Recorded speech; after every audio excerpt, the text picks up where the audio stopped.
নামাজের মধ্যে গুরুত্বপূর্ণ সকালে প্রথম একটা নামাজ দিয়ে আমরা দিন শুরু করি। কি নামাজ? ফজর। মাশাআল্লাহ, কোন নামাজ? ফজরের নামাজ।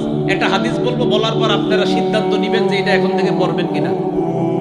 পড়েন তো সবাই ইনশাআল্লাহ। যে এখনো যারা না পড়েন প্রতিদিন পড়বেন ইনশাআল্লাহ। قال رسول الله صلى الله عليه وسلم, আল্লাহ নবী বলেন, মান সাল্লা সুবহা ফাহুয়া ফি জিম্মাতিল্লাহ, কোন ব্যক্তি যদি ফজরের নামাজ পড়ে ওই ব্যক্তি আল্লাহর জিম্মায় চলে যায়। ফালা ইউবিআন্নাকুমুল্লাহু ফি জিম্মাতিহি বিশাইইন, আল্লাহ যেন তার জিম্মার ব্যাপারে তোমাদেরকে প্রশ্ন না করে। এই হাদিসের উদ্দেশ্য হলো ফজরের নামাজ যেই ব্যক্তি পড়ে, কোন কৃষক যদি ফজর পড়ে মাঠে যায় ওই কৃষকের উপর জুলুম করবা না, কারণ কিয়ামতের ময়দানে আল্লাহ বলবে ফজর আদায়কারীর উপর কেন জুলুম করলা? ফজর আদায়কারীকে না আমি নিরাপত্তা দিয়েছিলাম, তুমি কেন তার উপর জুলুম করলা? ফজর আদায়কারী না আমি আল্লাহর জিম্মায় চলে গেছে, তারে জুলুম করলা কেন?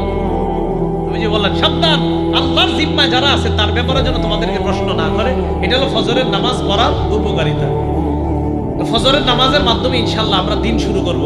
ফজরের নামাজ কেউ আজকে থেকে, আগেও করি না ইনশাআল্লাহ, আজকে থেকে কেউ কাজা করবো না, স্বজ্ঞানে করবো না ইনশাআল্লাহ। হাত তুলেন ইনশাআল্লাহ, আল্লাহ কবুল করেন। ফজরের আগে সুন্নত কয় রাকাত? বিসমিল্লাহ। এই 2 রাকাত সুন্নতের ব্যাপারে নবীজি বলেন, ক্বালা রাসূলুল্লাহ সাল্লাল্লাহু আলাইহি ওয়াসাল্লাম, আল্লাহ নবী বলেন, রাকাতুল ফজরি আহাব্বু ইলাইয়া মিনাদ দুনিয়া ওয়া মা ফিহা, ফজরের নামাজের আগে 2 রাকাত সুন্নাত দুনিয়া এবং দুনিয়ার মধ্যে যা আছে সবচাইতে আমার কাছে বেশি প্রিয়।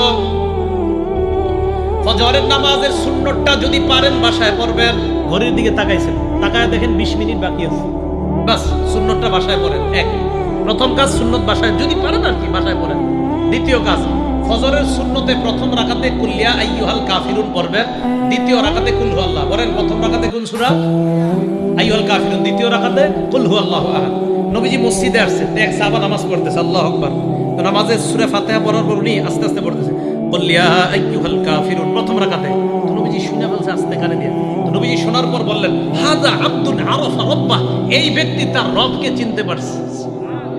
দ্বিতীয় রাকাতে সাহাবা পড়লেন কুল হু আল্লাহু আহাদ, আল্লাহ নবী বললেন হাদা আব্দুল আমানা বিরব্বি, এই ব্যক্তি তার রবের উপর পরিপূর্ণ ঈমান আনছে।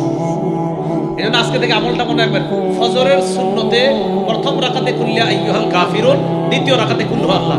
আরেকটা সুন্নতে আমলটা করবেন, বলবো মাগরিবের পরের সুন্নতে প্রথম রাকাতে কুল ইয়া আইয়ুহাল কাফিরুন, দ্বিতীয় রাকাতে কুল হু আল্লাহ যদি পারেন।